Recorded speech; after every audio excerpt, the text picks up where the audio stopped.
Thank you for being here.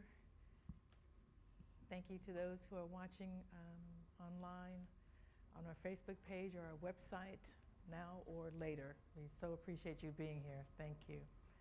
As Carter's already said, we are a spiritual center, a New Thought spiritual center. And so we know because of that we are all connected and one, individualized expression of the one. And that is what we teach. That is all that we are about, helping us understand that and how to live each day knowing that and what is ours to do in all of that. Last week, we had a wonderful talk by Pat. If the horse is dead, just dismount, all right? Just get off.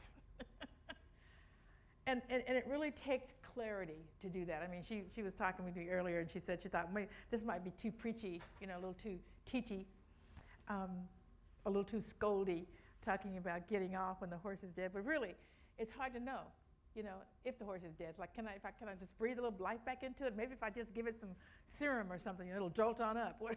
Because we don't want to let go, right? We simply don't want to let go and venture into what is next for us. The thing is, we cannot receive if our hands are like this.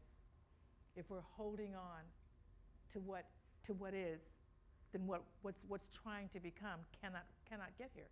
It cannot, because we're holding on to something that needs to be released. And so generally it happens when we are in enough pain. We generally start letting go of something when we're in enough pain. But did you know that you could actually release something before it gets too painful? You could actually do that. You can make that decision. And so my talk today is about choice.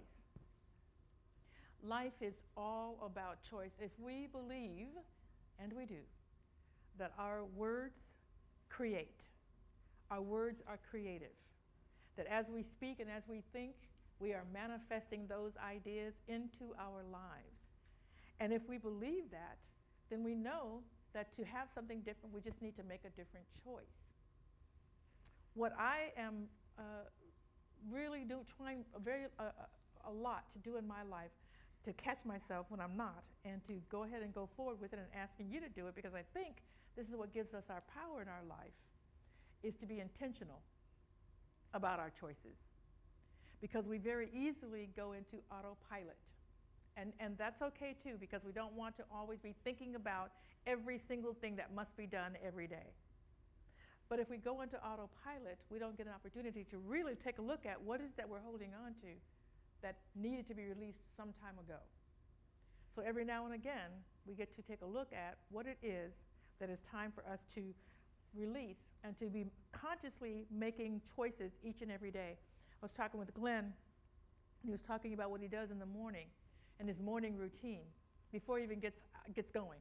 And I do the same. And so being intentional doesn't have to be a big old deal.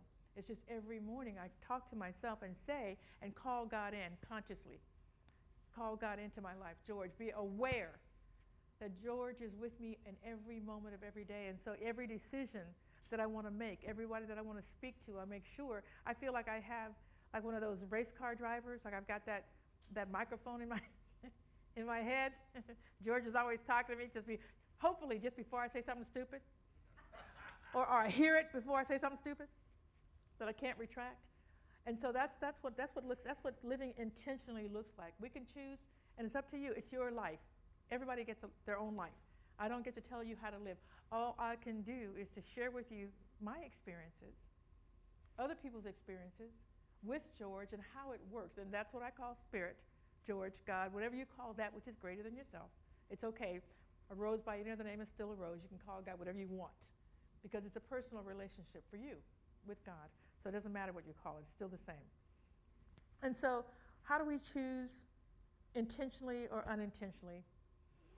Well, as has been said, and you all know by now, that we've lost a loved one, a dear one, Paul Cunningham, this week. And we actually lost someone else. We lost Eddie, which is Vicki Cantrell's loved one. We lost him this week as well. Yeah. And so losing loved ones can be a wake-up call. It can be a wake-up call when you lose a loved one. And what happens is that when we lose someone, and through that suffering, And there is some suffering when you lose. I mean, there's loss, there's sadness, and we don't have to act like it's not. We don't have to act like we're not sad when we are. We are what we are. We can feel what we feel. That's not being, what we call it, spiritual, what do you call it, spiritual malpractice, whatever that is. It's metaphysical malpractice. By not allowing ourselves to feel sad when we feel sad, to feel all the feelings. They're all here for us. What we want to do is to make sure that we're not dwelling on something too long or too much or too into something. And that takes us off in a different direction. But we are sad. I'm very sad. Anyway, it doesn't matter. Sitting with Paul reminded me of sitting with my mother. And it's a joy. It is a privilege to sit with someone as they move to the next transition. It's a privilege to be there. And I thank Rebecca for being able to be there with Paul when he made his transition. And I know it was difficult, but we thank you for being there with him when we couldn't do that. So when we are doing that, though, when we have lost someone, it's a time that we get to reflect. What is it that we're going to miss about them? Did we do everything we wanted to do? Did we say everything we wanted to say? Were we there when we needed to be? And the reason we want to do that is because we're still alive. And we still have people that we love in our lives. And it's an opportunity to take a look at whether or not we're living intentionally with everything else in our lives. Everything else in our lives. One of the things that May I was telling, talking to all of you probably this morning. I was talking to everybody, but as I do. But May is a very busy month. It's a memorial. I love May. May, you have Mother's Day and Memorial Day, and it's a month that we memorialize my brother and the loss of him. But the reason why I want to talk about that is because to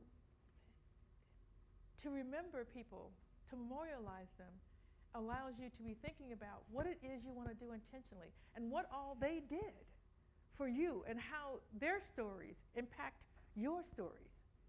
And every year at this time, I get to go and remember him and all that he did and all that he was for us and for others, even though he was homeless, even though he struggled with a lot of things.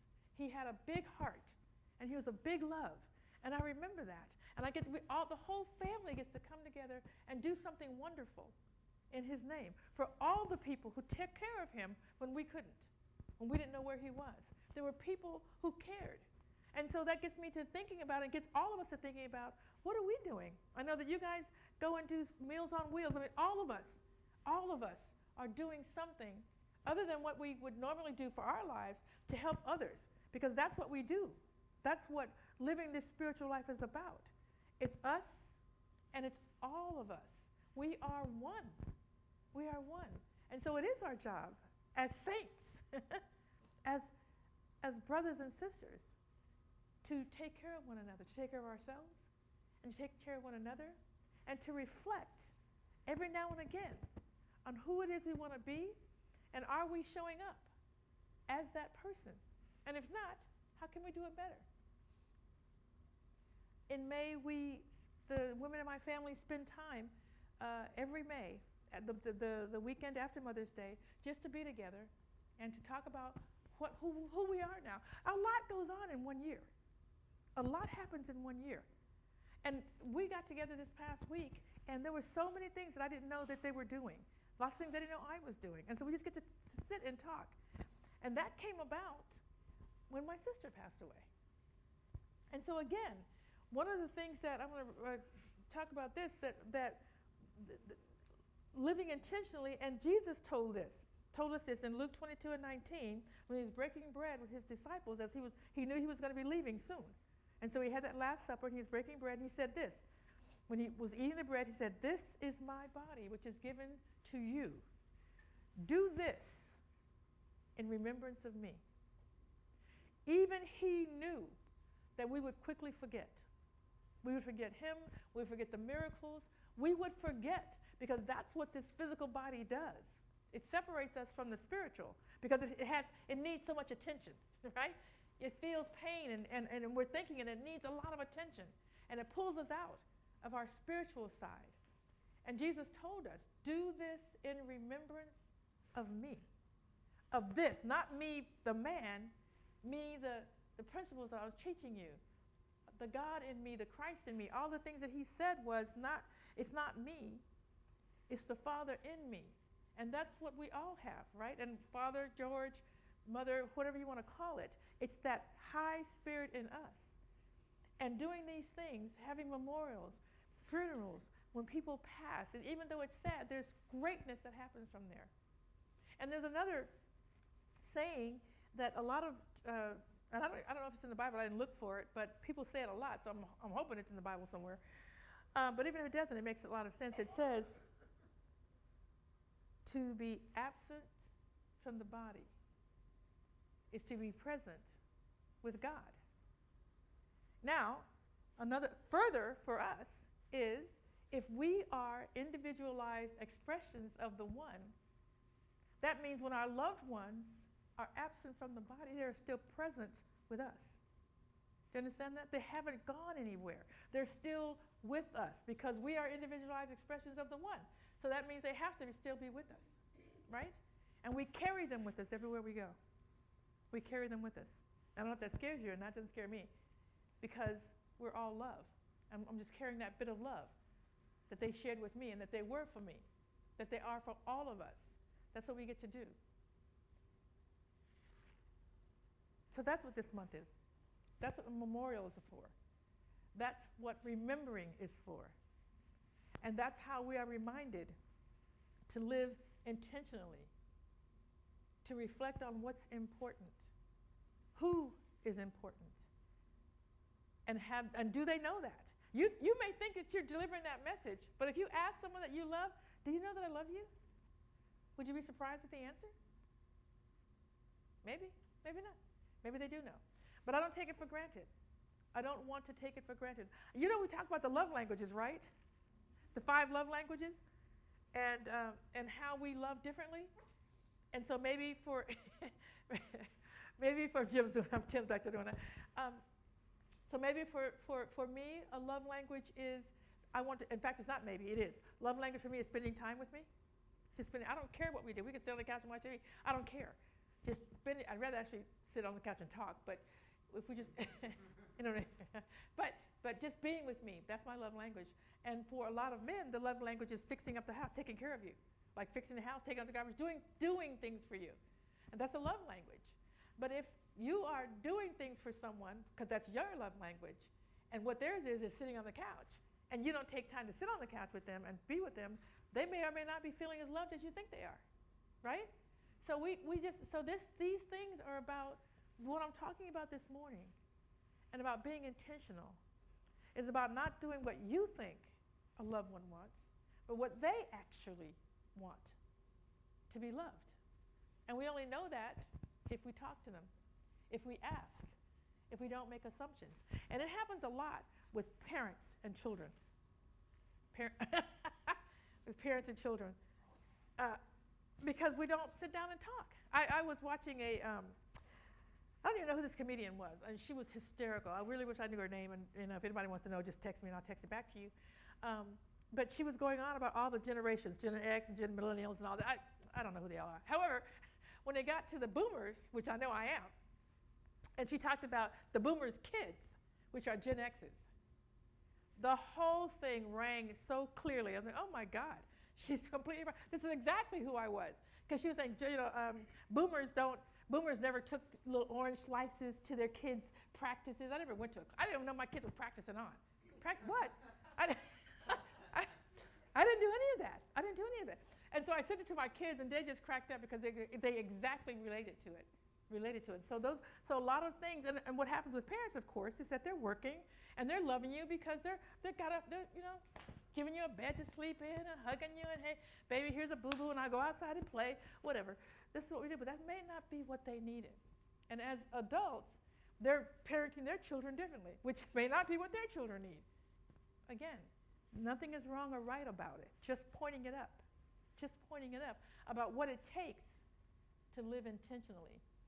Not living in your head and autopilot and what you think is happening, checking in with other people and saying, is that really happening? Do you feel loved by me? And do I feel valued by my own self? Like, am I actually holding up to my own values? We get to check in on that too. I say I'm this person. How really? Then how does that show up in my life? Because I tell you, a lot of times my I'm telling on myself, but I always do. I love people. I really do. But however, in addition, people can piss me off. I'm not really good at holding it before it comes out.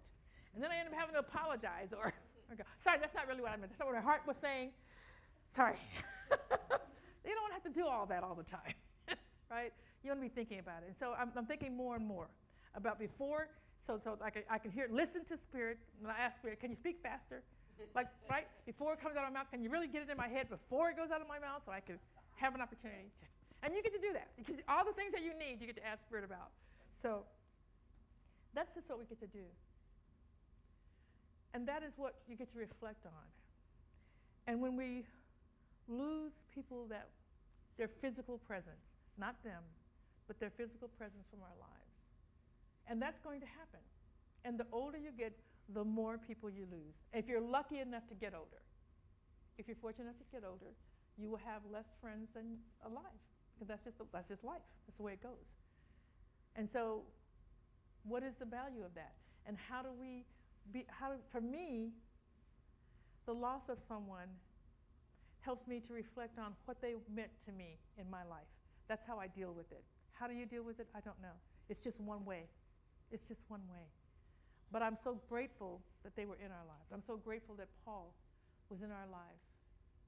He loved Harmony Spiritual Center. He was always talking to me and to everyone, the board and all that, about where are we going next? How are we going to get moving forward?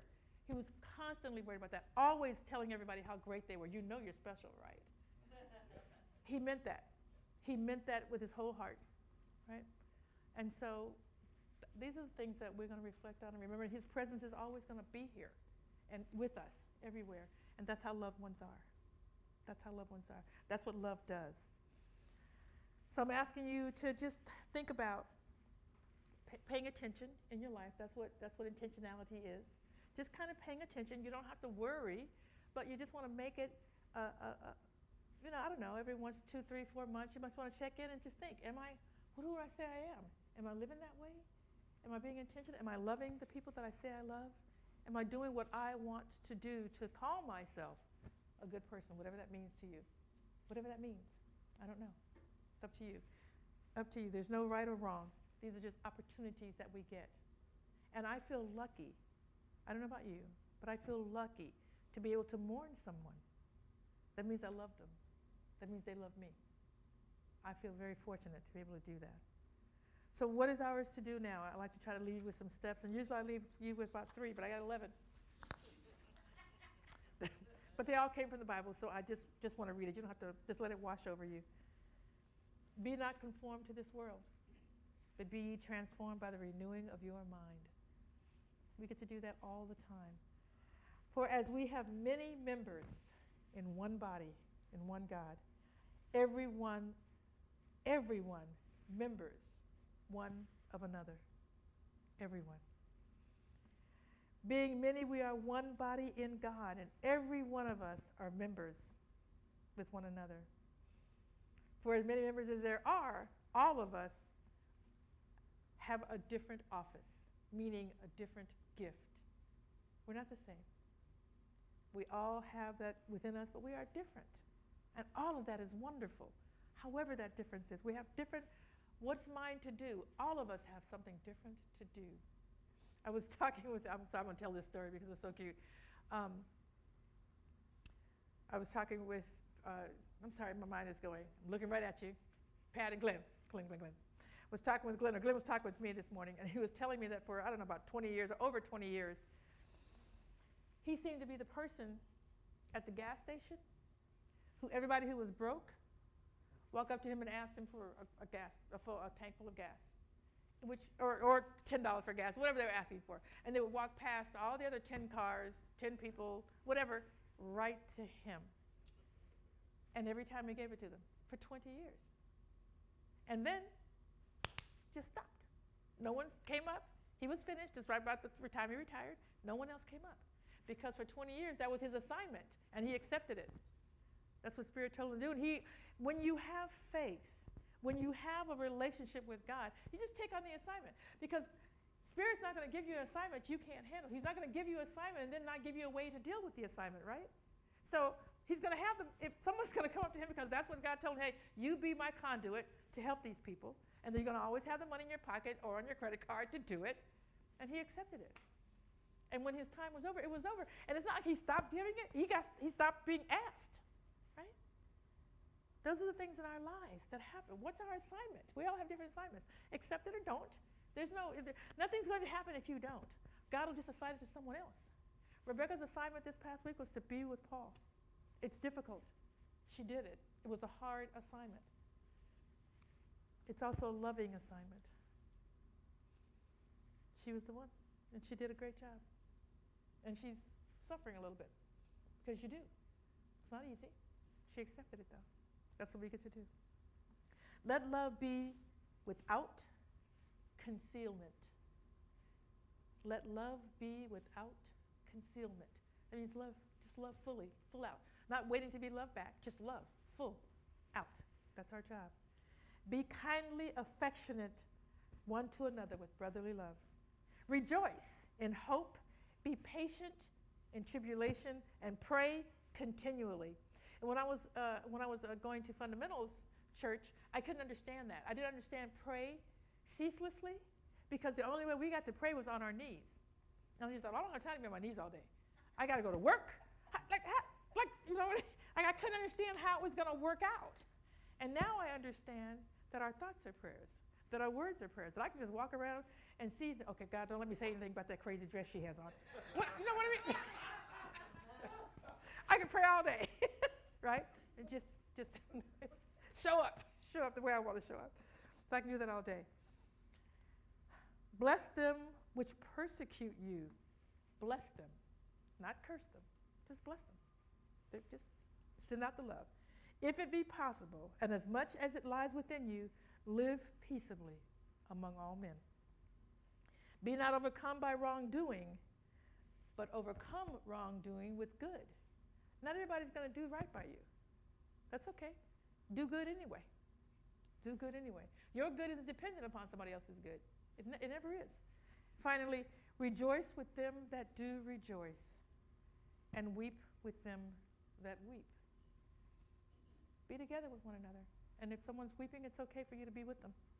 And if someone's rejoicing, it's okay for you to be rejoicing with them. Life is a choice. Which shall you choose?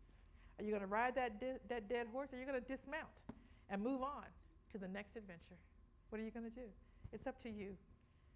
Igor, can you start? The final quote I'd like to leave you with is that life is a matter of choices. And every choice you make, intentionally or unintentionally, makes who you are. Every choice you make becomes who you are. Suffering losses wakes us up. It wakes us up to our lives. We tend to fall asleep very quickly, and suffering wakes us up. Staying awake is a matter of choice. We are all here to have a great life. There's no time to waste. Have a great life.